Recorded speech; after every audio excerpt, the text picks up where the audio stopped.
একটা পুরুষ যখন সারাদিন হাড় ভাঙা খাটুনি খেটে বাসায় ফেরে তখন সে চায় একটু শান্তি আর প্রিয় মানুষের মুখের মিষ্টি হাসি।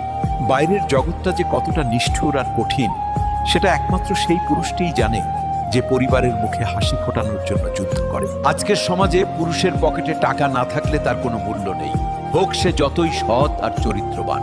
এটাই তিক্ত বাস্তবতা। মেয়েরা বলে তারা সৎ ছেলে খোঁজে, কিন্তু দিন শেষে তারা এমন ছেলেকেই বিয়ে করে যার পকেট ভর্তি টাকা আর গাড়ি বাড়ি আছে। একটা পুরুষ যখন কাঁদে তখন তার কান্না কেউ দেখে না, কারণ সমাজ তাকে শিখিয়েছে পুরুষদের কাঁদতে নেই, পাথর হতে হয়।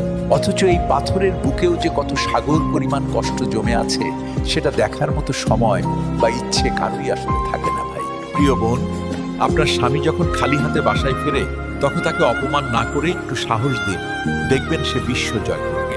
পুরুষের শক্তি তার বাহুতে নয়, পুরুষের আসল শক্তি থাকে তার স্ত্রীর সাপোর্টে, যে তাকে সব পরিস্থিতিতে আঁকড়ে ধরে রাখে। আপনি যদি স্বামীর খারাপ সময় তার পাশে না থাকেন, তবে ভালো সময়ে তার পাশে থাকার কোনো অধিকার আপনার থাকা উচিত না। আজকাল অনেক নারীই চায় স্বামী হবে আলাদিনের চেরাগ, ঘষা দিলেই সব শখ পূরণ হবে, কিন্তু মানুষ হিসেবে তাকে ভাবে না। মনে রাখবেন, যে পুরুষ তার পরিবারের জন্য নিজের সব শখ